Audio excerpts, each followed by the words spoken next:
तो बांगलादेशी जन्म प्रमाणपत्र घोटाळा नागपूर जिल्ह्यात आणि नागपूर शहरात पण झालेला आहे.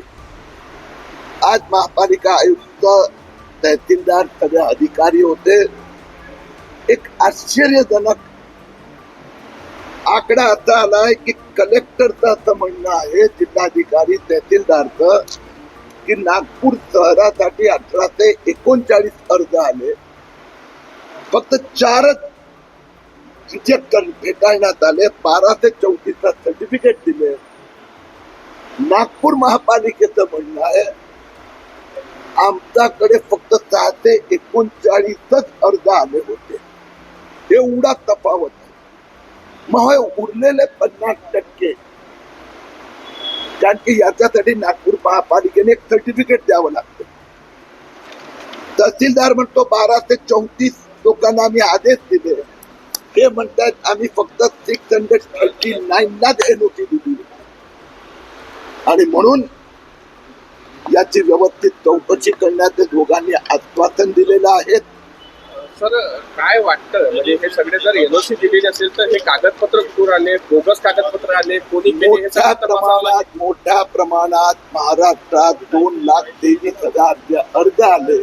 त्यातला 1,00,000 अर्जाचे डॉक्युमेंट फेक आहे, फोर्जरी आहे, आणि त्यात तहसीलदार कार्यालयात पण मोठ्या प्रमाणात भ्रष्टाचार झालेला आहे, फसवणूक झालेली आहे.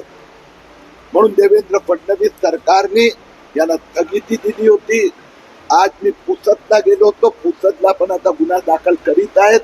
आतापर्यंत महाराष्ट्रात 20 तहसीलमध्ये गुन्हे दाखल करण्यात आले आहेत. मला असं वाटतं की नागपूर तहसीलची पण ही स्थिती होणार आहे, आणि त्यामुळे याचा पुढच्यासाठी जे SOP स्टँडर्ड ऑपरेटिंग गाईडलाईन जे टाकण्यात आले आहेत, यात आता बांगलादेशीला मिळणार नाही. पण जे लाख बांगलादेशी घुसले त्या प्रत्येकांना पकडून बांगलादेश पाठवलं. सर, आता 1200 कागद जे तुम्ही म्हणताय, जे एनओसी जे मिळाले नाहीये असे आहे, त्यापैकी 600 कागदांना एनओसी नाहीये. कागदपत्र जर बनावट असेल तर त्याची चौकशी कशी केली जाणार आहे? पुढची प्रक्रिया काय असणार आहे? रद्द केली जाईल? आता 1234 लोकांना नागपूर तहसीलदारने आदेश दिले. नागपूर महापालिका म्हणते आम्ही 639 एनओसी दिली होती. याचा अर्थ नागपूर तहसीलदाराकडे जे 600 एनओसी आल्या होत्या ते कुठल्या होत्या, कशा होत्या, त्याची चौकशी आता तहसीलदार, कमिशनर दोघांनी सांगितलं की आम्ही करतो. नागपूर महापालिका आयुक्त कलेक्टरशी बोलणार, तर याची चौकशी झाल्यावर कदाचित पुढच्या आठवड्यात मी परत येणार, आणि जर यात घोटाळा सापडला तर गुन्हा दाखल होईल. दलालाकडून तयार झाले असावे असा तुम्हाला संशय? 100% मालेगाव असो, अनेक ठिकाणी बोगस प्रमाणपत्र छापण्यात आले आहेत. बोगस मृत्यू सर्टिफिकेट, म्हणजे मी तुम्हाला 30 वर्षाचा सुफियान मालेगावचा, तर मालेगावचा रजिस्ट्रार महापालिकेचा आणि मालेगावचा नायब तहसीलदार, या दोघांनी मिळून त्याला दिलं 1.5 लाख रुपयात डेथ सर्टिफिकेट दिलं, फेक डेथ सर्टिफिकेट. तर मोठ्या प्रमाणात ते झालेले आहेत. आता राज्य सरकारने SIT नेमली आहे. मी मुख्यमंत्र्यांना अपील केली आहे की ती SIT राज्य स्तरावर करावी, ज्याच्यामुळे जिथे जिथे घोटाळे झाले आहेत अधिकाऱ्याला पण सोडणार नाही. मोडस ऑपरेंडी सगळीकडे सारखी वाटते का? सगळीकडे मोडस ऑपरेंडी मोडस ऑपरेंडी कारण असं आहे की डिझाईन आहे.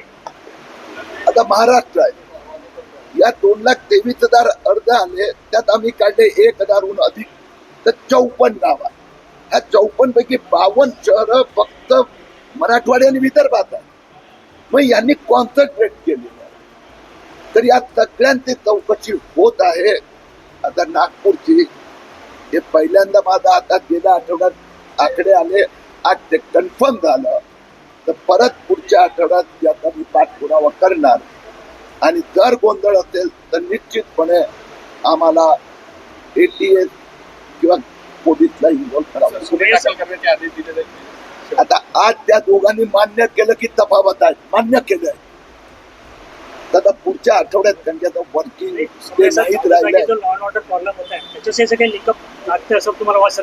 पहिलं मी हे सिद्ध झालं की 1239 पैकी 6 NOC कुठून आले याचा पहिलं शोधायचा. महापालिकेने सांगितलं आम्ही 639 दिलेली आहे. ते 6 खरी आहे, खोटी आहे, कुठली आहे, आकडा कुठला आहे हे पुढच्या आठवड्यात, कारण की आता हा आठवडा संपला आहे, हे हातात आल्यानंतर पुढची चौकशी.